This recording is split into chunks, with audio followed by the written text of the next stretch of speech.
नमस्कार, विजय star classes में आप सभी का हार्दिक स्वागत और अभिनंदन है। आइए हम लोग नरेशन के सीरीज के अंदर आगे हम कुछ डायरेक्ट से इनडायरेक्ट बनाने के कुछ नियमों को पढ़ते हैं। फटाफट देखेंगे, शॉर्ट में बढ़ेंगे। देखो, डायरेक्ट से इनडायरेक्ट बनाते हैं तो हम लोग कुछ शब्दों को देखते हैं, उन शब्दों में भी हमें कुछ परिवर्तन करना पड़ता है। जैसे आप लोग देखिए, अगर दिस दिया हुआ हो तो दिस का दैट कर देते हैं, और जो दीज हैं दीज का दोज कर लेते हैं, हेयर का देयर करते हैं, नाउ और जस्ट दिया हुआ हो तो देन करते हैं, दस का सो करते हैं, गो कम का गो करते हैं, एगो का बिफोर करते हैं, और यस्टरडे का द प्रीवियस डे करते हैं। लास्ट आ जाए तो द प्रीवियस कर लेते हैं, टुमारो आ जाए तो द नेक्स्ट डे करेंगे, टुडे आ जाए तो दैट डे करेंगे, टुनाइट आ जाए तो दैट नाइट कर देते हैं। इस प्रकार से आप लोग ऐसे शब्दों को भी ध्यान में रखेंगे। ध्यान रखना, टेंस का परिवर्तन है, अपन ने पहले वाले वीडियो में बनाया था, वो क्लास आप देख सकते हैं। और कुछ अपन लोग यहाँ ये नियम पढ़ रहे हैं, फिर इसके बाद में अपन नेगेटिव सेंटेंस या इंटेरोगेटिव सेंटेंस या इंपेरेटिव सेंटेंस है या एक्सक्लेमेटरी सेंटेंस है, उनका हम लोग डायरेक्ट से इनडायरेक्ट बनाने का एक एक करके अपन रूल्स पढ़ेंगे। आइए इन चीजों को थोड़ा सा दो सेंटेंस या दो एग्जाम्पल के माध्यम से हम पढ़ते हैं। क्या है यहाँ पे, जैसे लिखा हुआ the principal said to us this session has completed. अब अपने को यहाँ देखना है कि ये सेंटेंस कैसा है। ये दिया हुआ देखो, रिपोर्टिंग वर्ब है, हमारी पास्ट टेंस में है, और रिपोर्टिंग वर्ब पास्ट टेंस में है तो रिपोर्टेड स्पीच का टेंस बदलेगा। तो इसको कैसे लिखेंगे, हम लोग लिखेंगे द प्रिंसिपल, अब जो सेड टू है वो टोल्ड कर देंगे, told us, the principal told us, और फिर उसके बाद में हम दोनों वाक्यों को जोड़ने के लिए कॉमा और इन्वर्टेड कॉमा हटा करके एक कंजक्शन लगाते हैं जिसका नाम है दैट। क्योंकि ये असर्टिव सेंटेंस है इसलिए हमने क्या लगा दिया है, दैट। आपको बताया था, एक तो आता है कंजक्शन हम लोग जोड़ते हैं दैट का प्रयोग करते हैं, एक इफ का प्रयोग करते हैं, और एक टू का करते हैं, और एक WH वर्ड का करते हैं। ये अपने अपने सेंटेंस के अकॉर्डिंग यूज करते हैं, ठीक है। अब यहाँ हमने कर दिया दैट कंजक्शन है, फिर आगे आ गया हमारे पास में दिस को हम लोग इस टेबल से चेंज करेंगे। दिस आया, दिस किस में चेंज हो जाएगा, दैट के अंदर। दिस आया तो किस में चेंज हो जाएगा, दैट सेशन जो हैज प्लस वर्ब की थर्ड फॉर्म है वो हैड प्लस वर्ब की थर्ड फॉर्म में बदल जाती है। ये ऐसा मैं बता चुका हूं पहले वाले वीडियो के अंदर, आप लोग जरूर जाएं, उसको देखें, लाइक करें, कमेंट करें।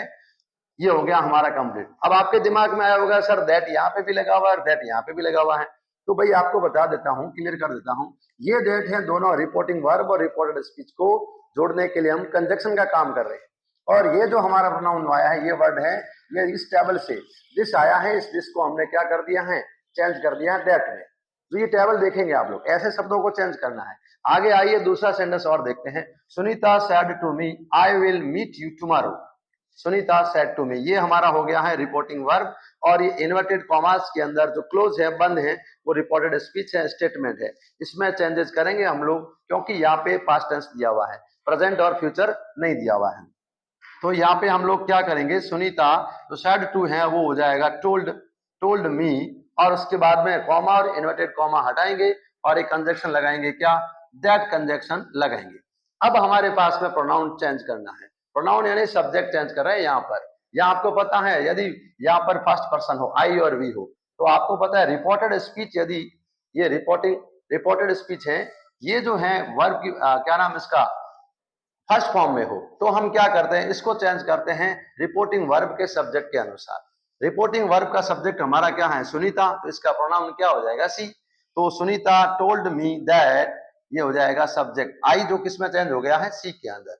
और आगे हम लोग देखेंगे क्या दिया हुआ है, विल है, तो क्या हो जाता है यहाँ पर, विल का हम लोग वुड करते हैं, और वुड के बाद में वर्ब की आती है फर्स्ट फॉर्म, ये मीट और मीट, और यहाँ पे हमारा आया है ऑब्जेक्ट, यू आया है, और यू किस रूप में आए, ऑब्जेक्ट में आए इसमें, तो हम लोग यू को चेंज करते हैं रिपोर्टिंग वर्ब के ऑब्जेक्ट के अनुसार। रिपोर्टिंग वर्ब का हमारा ऑब्जेक्ट है मी, तो यहाँ पे आई माई मी, ये भी ऑब्जेक्ट, यू योर यू। ध्यान रखना, ये देखो आई माई और मी, और यू हमारा सब्जेक्ट नहीं, यहाँ पे यू किस रूप में आया है, यू आया है हमारा ऑब्जेक्ट के रूप में। तो यू आपके किस में चेंज रह जाएगा, मी के अंदर, यानी कि मी का मी ही रहेगा, ये हो गया मी। और हमारा आया है टुमारो, ये देखो इस टेबल के अंदर टुमारो किस में चेंज जाएगा, द नेक्स्ट डे में, द नेक्स्ट डे। बस आपको मैं यही बता रहा था कि जब इस प्रकार के शब्द आ जाए, जैसे यहाँ पे आया है टुमारो आया है, इधर ये देश आया है, और भी कोई शब्द आ जाए, इसको इस टेबल के अनुसार चेंज करेंगे। आप लोगों को मेरा ये वीडियो अच्छा लगा है तो एक बार जरूर इस वीडियो को और अन्य जो भी सीरीज के अंदर वीडियो लगे हैं जरूर उनको लाइक करें, कमेंट करें और शेयर करें। Thank you.